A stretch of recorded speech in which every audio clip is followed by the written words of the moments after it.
gozo compartir la palabra con vosotros.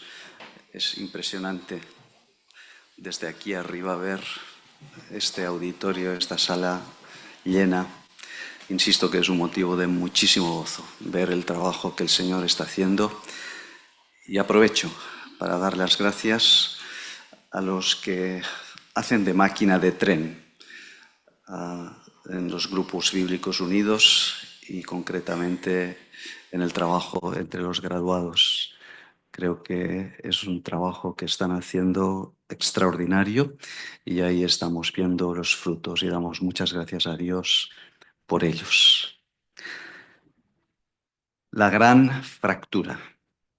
Hoy estaremos viendo la gran fractura. Mañana veremos la gran sutura. No podéis desconocer mi influencia como médico. A la gran fractura le sigue la gran sutura y el domingo veremos el gran modelo. Y al estar exponiendo estos tres textos, voy a intentar moverme en dos niveles de manera simultánea. Por un lado, el nivel de nuestras relaciones humanas entre nosotros y por otro lado, el nivel de la relación del hombre con Dios. Estas tres exposiciones tienen por propósito ayudarnos en nuestras relaciones personales, pero estoy convencido que al mismo tiempo contienen el Evangelio, tienen un profundo significado y valor evangelístico. No es bueno que el hombre esté solo, dijo Dios, lo hemos leído. Pero la experiencia, la vida diaria, nos envía otro mensaje. No hay dos sin estrés.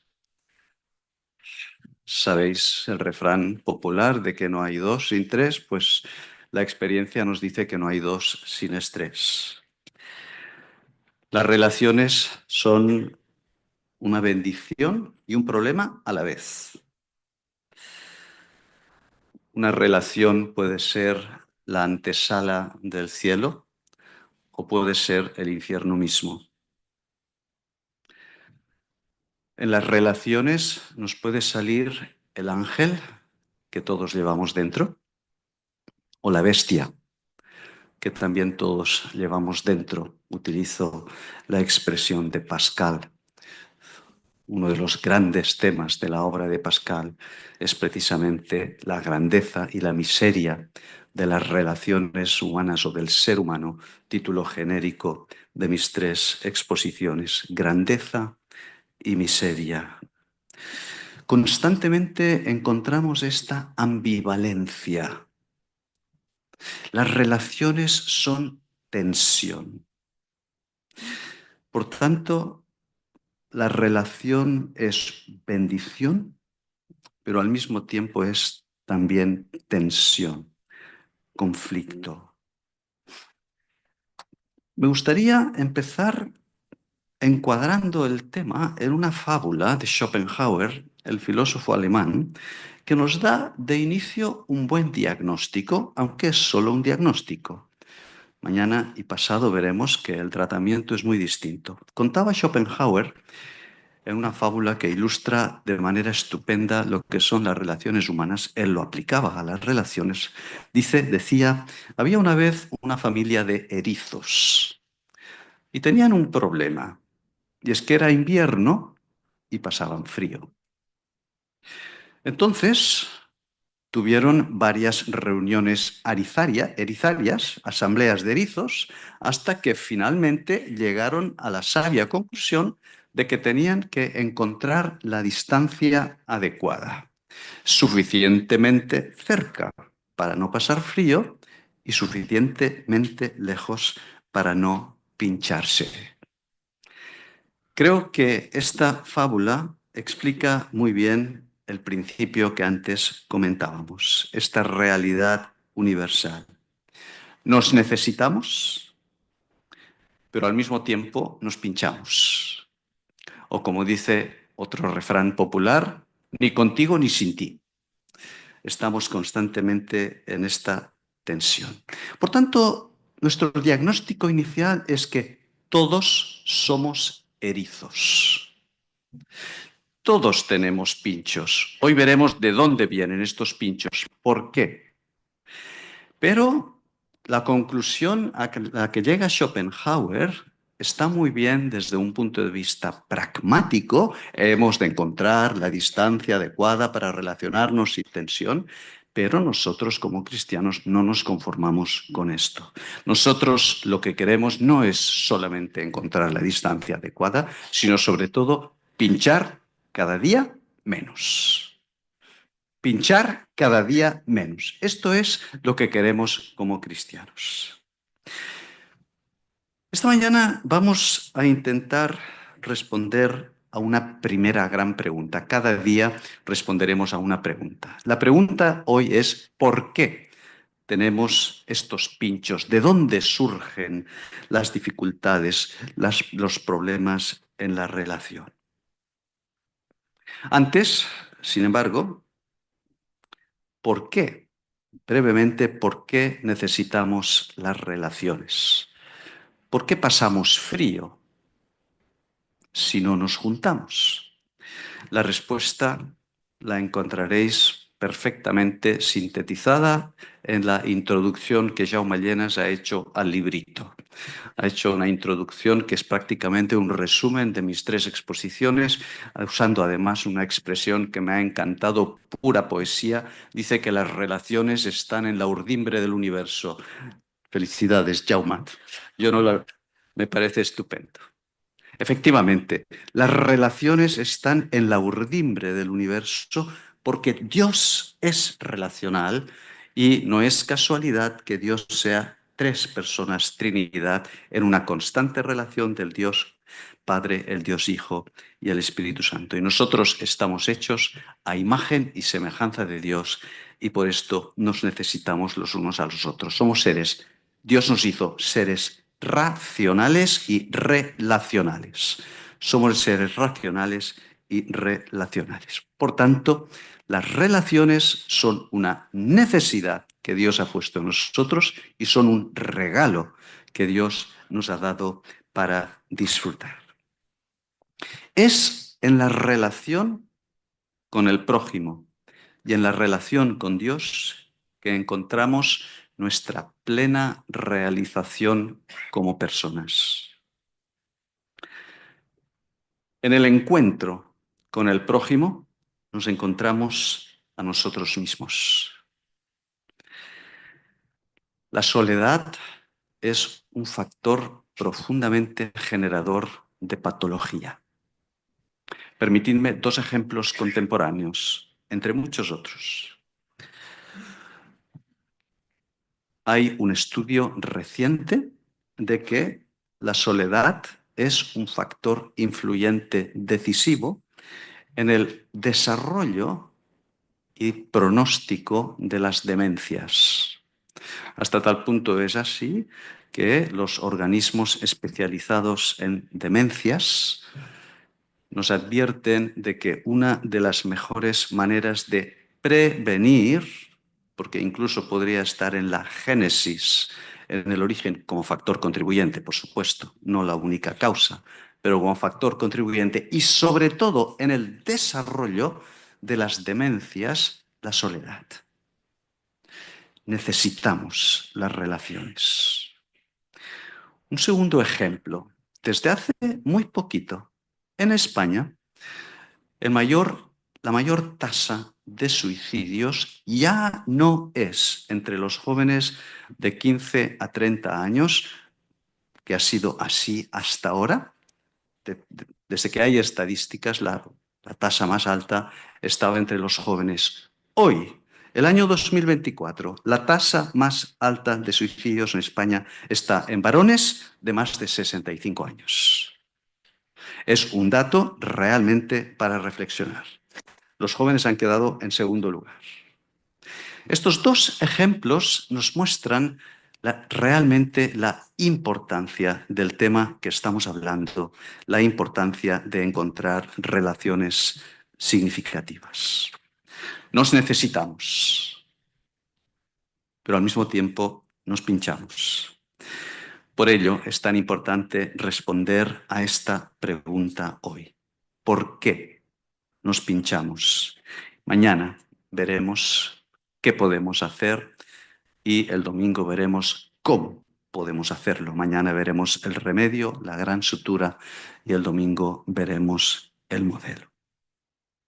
En cada una de estas tres exposiciones vamos a tener un protagonista y una palabra clave.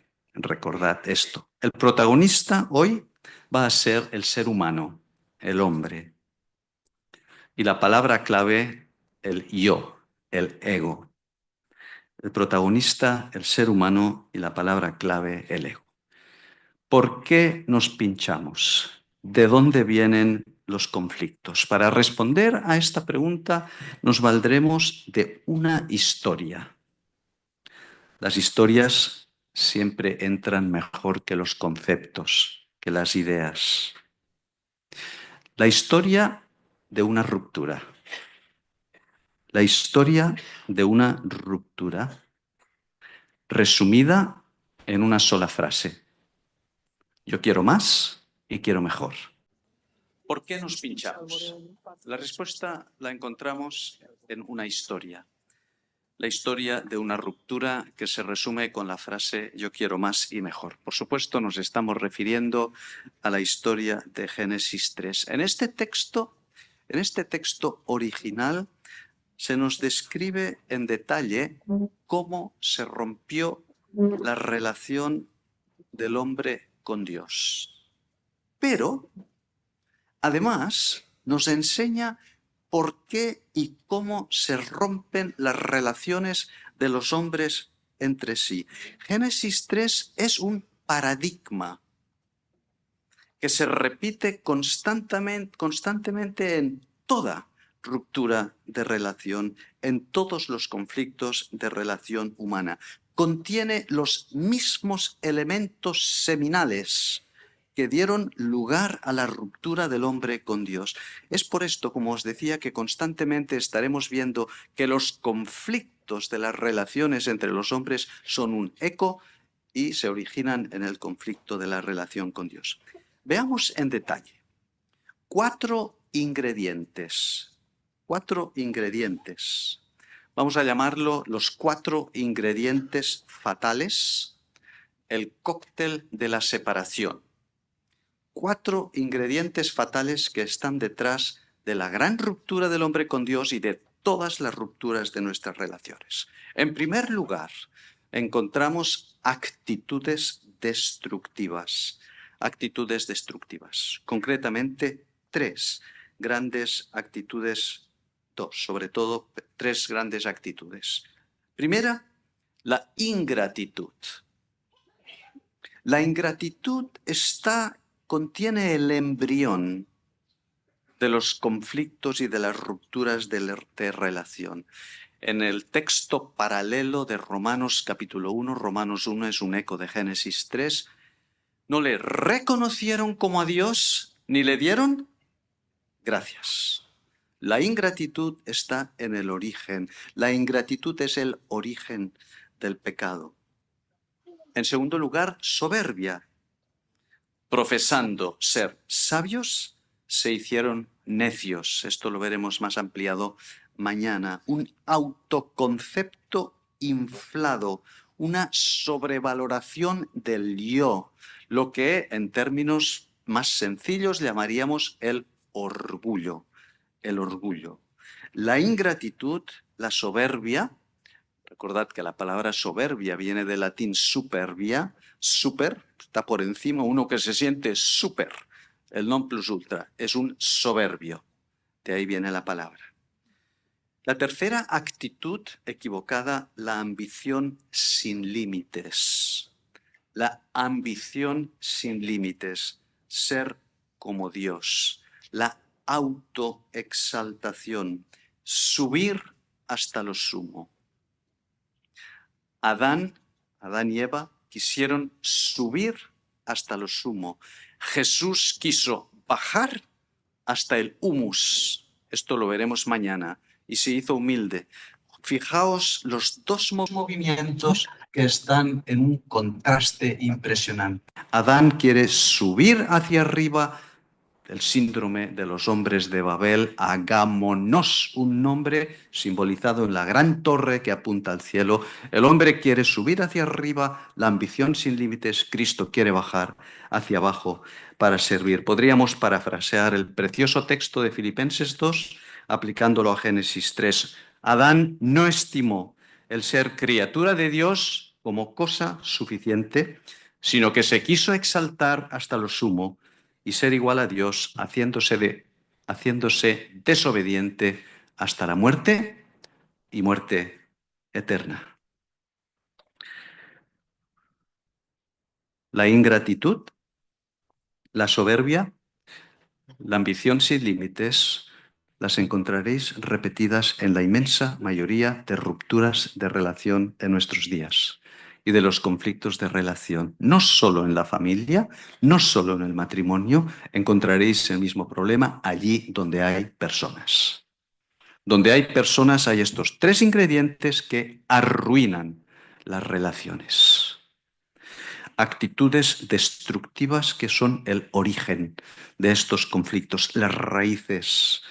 Pero estas raíces dan lugar a un tronco. En segundo lugar, las decisiones equivocadas. Decisiones equivocadas. Nuestras actitudes guían, son el timón que nos lleva a nuestras decisiones. De manera que las actitudes equivocadas, lógicamente, nos llevarán a decisiones equivocadas. En este caso, la decisión equivocada fue la búsqueda de una libertad, búsqueda de libertad por la vía equivocada. El hombre quiso ser libre por una vía equivocada. Un autor no creyente, no es un autor famoso, pero es un autor contemporáneo, decía en una entrevista: me gusta el mito del pecado original porque tiene que ver con la libertad y la rebeldía. Qué interesante asociación hace. Me gusta el mito del pecado original porque tiene que ver con la libertad y la rebeldía. Es decir, la esencia de la libertad es la rebeldía. Sin rebeldía no hay libertad. Qué contraste con la libertad que Cristo ofrece. Mañana veremos, pasado mañana veremos que la verdadera libertad no se encuentra en romper con algo o con alguien, sino encontrar a alguien. La verdadera libertad no se encuentra en romper con algo o con alguien, sino en encontrar, en recibir, en aceptar a algo o a alguien. Y no estoy hablando solamente de la relación del hombre con Dios, insisto, este afán de libertad. ¿Por qué tantísimas relaciones se rompen hoy? Ingratitud, soberbia, mi carrera, ambición sin límites, decisiones equivocadas, la búsqueda de la libertad, etc. El tercer ingrediente fatal en el cóctel de las relaciones rotas, la debilidad ante la influencia del entorno, debilidad ante la influencia del entorno, la presión del entorno, en este caso el diablo con su estrategia de siempre. El diablo tiene una especialidad. ¿Sabéis cuál es la especialidad marca de la casa? La especialidad del diablo es engañar con un método que suele dar un resultado estupendo: distorsionar las palabras de Dios, distorsionar la palabra de Dios y ofrecer paraísos utópicos. Acordaos de estos dos elementos: distorsionar la palabra de Dios, con que Dios os ha dicho, ahí está sembrando la duda. ¿La palabra de Dios dice esto? ¿Dios ha dicho esto? yo no estoy tan seguro. No, no. Sabe Dios que el día que comáis, etcétera, etcétera, seréis como dioses. El paraíso ofrecido, seréis como dioses. Este patrón, por esto os decía que tenía un valor paradigmático, este patrón lo vemos constantemente repetido en las personas individuales y también en las ideologías. El gran problema de la autoridad de la Biblia, la crítica textual, la moderna crítica o la alta crítica, en el fondo es un movimiento que arranca de esta tendencia. Detrás hay una maquinación diabólica de poner en duda y erosionar, distorsionar la palabra de Dios. No es nuestro tema hoy, no voy a hablar aquí de ello, pero el método es exactamente el mismo. La palabra de Dios no es tan importante ni es tan cierta. La misma historia se repite hoy. Una gran cantidad de relaciones se rompen por un efecto mimético. El mundo que nos rodea, la corriente que nos arrastra, como dice el autor de Hebreos, la forma de ser de este, perdón, el apóstol Pablo, la forma de ser de este siglo, Hebreos 12, el pecado que nos asedia. Muchas personas, cuando doy conferencias sobre temas de mi especialidad, una pregunta que me hacen siempre es, o casi siempre, ¿existe hoy la posesión diabólica? Tienen mucha curiosidad por saber si existe la posesión diabólica. Es un tema que parece que interesa mucho a la gente. Y yo les digo, lo que existe es la opresión diabólica. Existe una opresión diabólica muy clara a través de las ideologías. La presión del diablo a través de las ideologías es hoy muy fuerte. No tengo tiempo de entrar en detalles. Quiero hablaros de tres grandes ideologías que constituyen algo así como el triángulo diabólico que afecta a las relaciones y que se resumen con un gran centro: mis derechos. Mis derechos. Las ideologías contemporáneas influidas por el diablo se resumen con dos palabras: mis derechos. Y concretamente tres grandes derechos. Por esto le llamo el triángulo diabólico.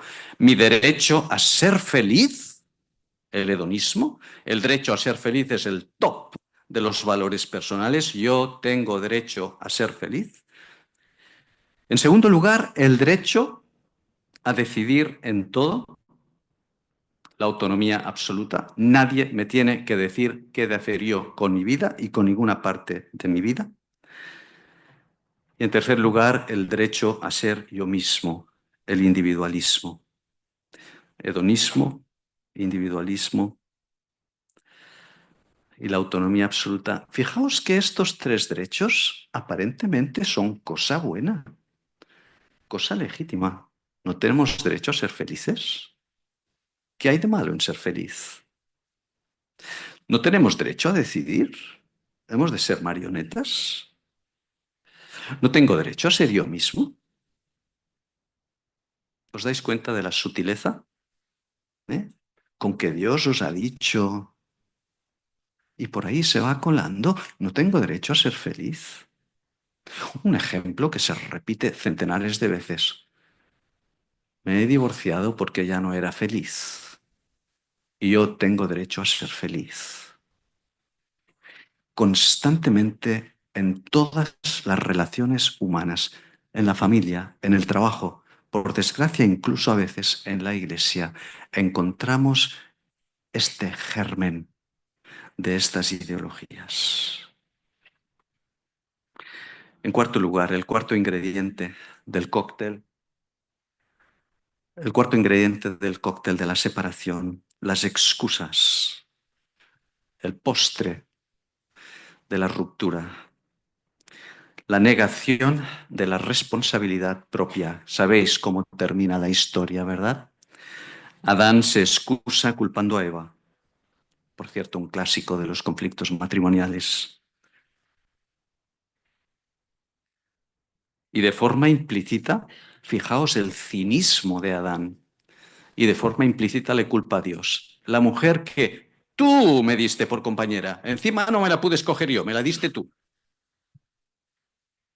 La mujer que tú me diste por compañera, esta es la que me llevó a pecar. Sabéis también que Eva se excusa en el diablo. La culpa siempre la tiene el otro. De manera que el enfoque que muchas personas tienen a la conciliación o a la reconciliación, en el seminario después hablaremos más de esto, el de la resolución de conflictos, muchas personas se acercan a la resolución de conflictos con la idea de que me den la razón.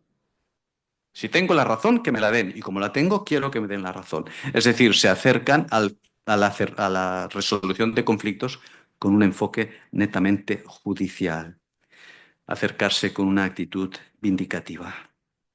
Estos 4 elementos que acabamos de mencionar, actitudes destructivas, decisiones equivocadas, debilidad ante el entorno, la presión del entorno y excusas, son los 4 elementos que causaron el gran estropicio, la gran fractura de nuestra relación con Dios.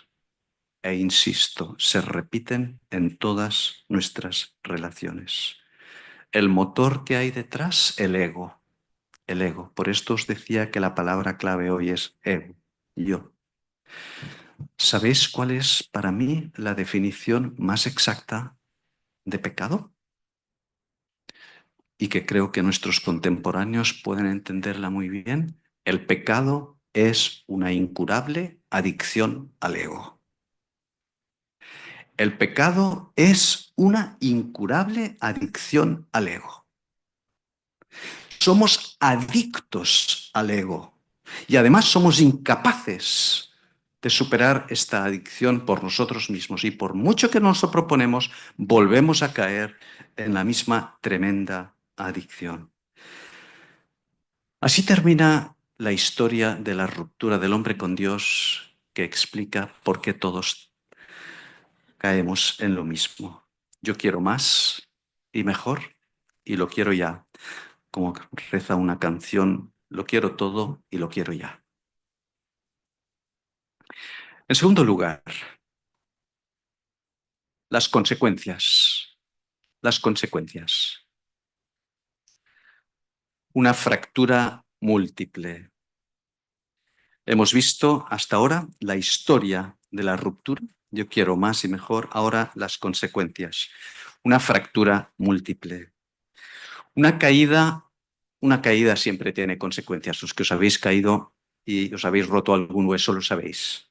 Una caída siempre tiene consecuencias. En este caso, la fractura es múltiple, un politraumatismo. Una fractura con efecto dominó, como las piezas de un dominó que van cayendo. La gran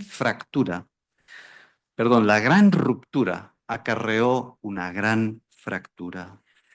Al romperse la relación con Dios, se rompen y entran en conflicto otras 3 grandes relaciones. Originalmente esta idea se la escuché por primera vez a Francis Schaeffer. No sé si él fue el primero en describirla, pero realmente creo que le debemos el crédito a él. En primer lugar, la ruptura de la relación con uno mismo. La ruptura de la relación con uno mismo. Esto es lo que se llama la fractura psicológica. Tuve miedo y me escondí. Antes de la caída no existía el miedo. Antes de la caída no existía la vergüenza.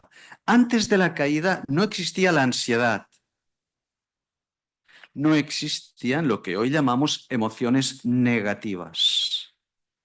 Tan pronto como ocurre esta gran fractura, aparecen las primeras emociones negativas. La fractura psicológica, la alteración psicológica que conlleva todos los problemas de salud mental.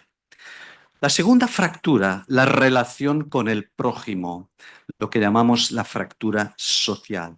Primero se fractura la relación con uno mismo, la fractura psicológica, aparecen los primeros problemas emocionales, ahora la fractura social. Cronológicamente, en primer lugar, en la familia. Ya hemos visto la primera crisis conyugal, la primera riña, el culpar al otro, el excusarse, el no asumir las responsabilidades. Aparece por primera vez la sangre inocente. El hijo Caín mata a su hermano Abel.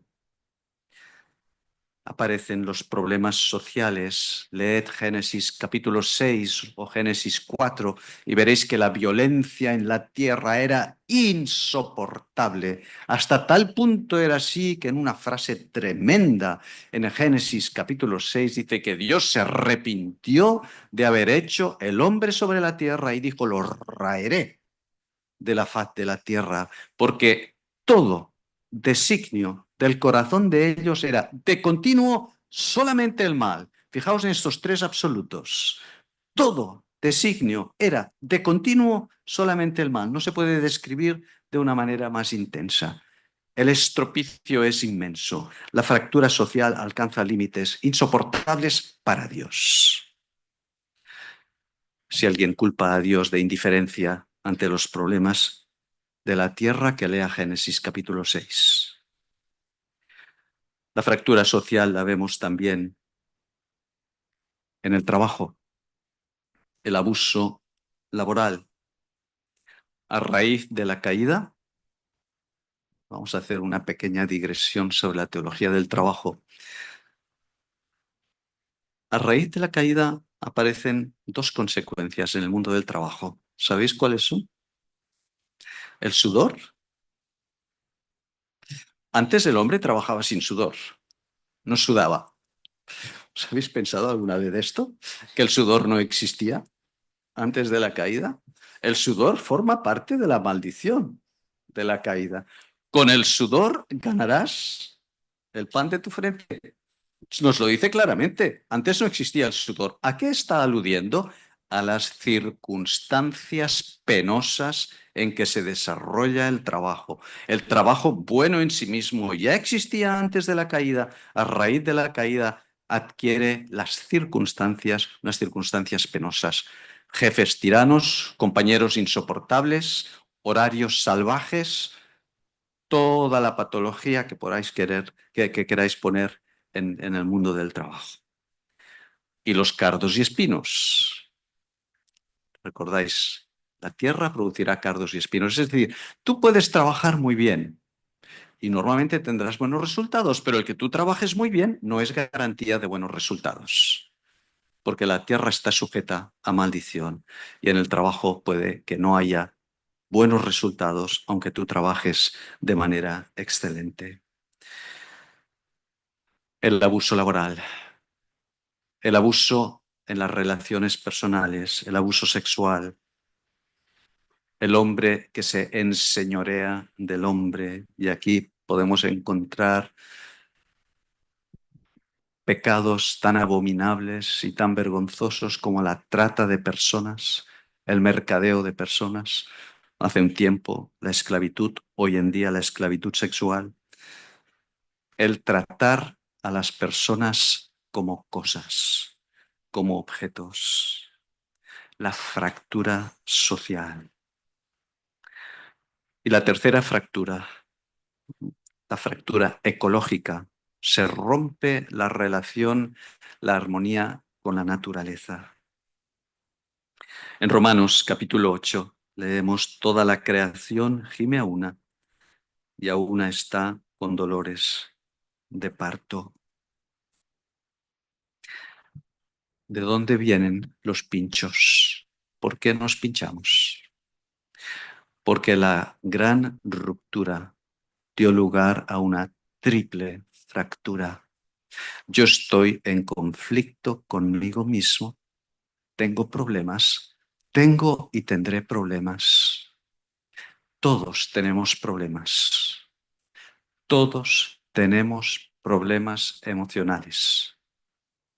Porque vivimos en un mundo donde la fractura psicológica nos sigue afectando. Y todos tenemos problemas sociales. Y la tierra está en conflicto y en lucha. Estamos en Valencia, donde hace un mes tuvimos un triste ejemplo de esta tensión de la naturaleza. Para vuestra orientación, nos quedan 5 minutos. Pero en estos 5 minutos quiero que nos concentremos bien. Todas las consecuencias de la gran fractura se resumen en una. Los valores esenciales del reino de Dios, los valores esenciales del reino de Dios. ¿Cuáles son los valores esenciales del reino de Dios? ¿Qué sistemático es Pablo y cuán agradecidos tenemos que estarle? En Romanos 14:17 nos dice que el reino de Dios tiene 3 grandes valores: justicia, paz y gozo en el Espíritu. Justicia, paz y gozo en el Espíritu. Por cierto, este capítulo es el capítulo que podríamos hablar la pastoral de la discrepancia. Habla de cómo resolver los conflictos. Pues en este capítulo, incrustado en el capítulo, nos dice que el reino de Dios es justicia, paz y gozo en el Espíritu. Pues bien, la fractura de la caída se resume en que hay injusticia, violencia y lágrimas. Por ello, el Señor Jesús, en aquel conocido versículo, nos dice: buscad primeramente el reino de Dios y todo lo demás os será añadido. Esto lo veremos mañana. Concluimos con el tercer aspecto, el resultado final, la frustración. La frustración. Hemos visto la historia de una ruptura. Hemos visto cómo todo esto da lugar a una triple fractura. Vamos a ver el resultado final, la creación, la frustración. La creación fue sujetada a vanidad. La palabra vanidad, frustración, que es la misma, significa vacío. Vacío. Es lo opuesto a la satisfacción, a la plenitud. No tenemos las relaciones que queremos y no queremos las relaciones que tenemos. ¿Os suena familiar esto? No tenemos las relaciones que queremos y no queremos las relaciones que tenemos. Un sentimiento profundo de insatisfacción, incluso de vacío en todas las relaciones. Nos falta algo, nos falta algo. Esto ocurre en todos los niveles de la vida diaria. La persona soltera siente el vacío de unos deseos, de unas ilusiones no satisfechas. La persona casada siente el vacío de las carencias que deja su cónyuge sin darse cuenta muchas veces de las que él o ella dejan, porque todos tenemos carencias. Muchos padres sufren la frustración por las carencias o las decisiones de sus hijos, padres que sufren, solteros que sufren, casados que sufren, padres que sufren, obreros que sufren. Todos sufrimos porque todos tenemos pinchos, por lo que hemos hablado. La frustración fue la propia experiencia de Dios con su pueblo. ¿Recordáis la canción de la viña? En Isaías capítulo 4, versículos del 1 al 4. Dios quería una relación de amor con su pueblo. Hasta tal punto es así que se describe con una relación conyugal. Y fijaos cómo se nos explica en este pasaje la manera como Dios cuidó a su pueblo. Dice que tenía mi amado una viña, la cuidó, la despedregó, la adobó, hizo todo lo que podía para aquella viña y esperando que diese uvas buenas, dio uvas, ¿recordáis? Silvestres, amargas. Esperando que diese uvas buenas, dio uvas silvestres. ¿Es esta vuestra experiencia, hermanos? Habéis pasado tiempo, semanas trabajando con una persona, amándola, cuidándola y esperando que diese uvas buenas después de trabajar todo este tiempo con esta persona. Y al final acaba dando uvas silvestres, uvas amargas. Esta frustración, este sentimiento de vanidad es especialmente cierto en las nuevas formas de relación, los llamados nuevos modelos de relación, el poliamor. El poliamor es una autopista hacia la frustración. Además, una autopista sin peaje. El peaje lo encuentras al final. Termino. Por lo dicho hasta aquí, podríamos acabar esta sesión hundidos. Y entonces, como psiquiatra, el que se sentiría muy frustrado sería yo. Es la primera de las 3 sesiones. Mañana veremos la gran sutura. Pero hoy teníamos que ver de dónde nos vienen los pinchos. La gran fractura.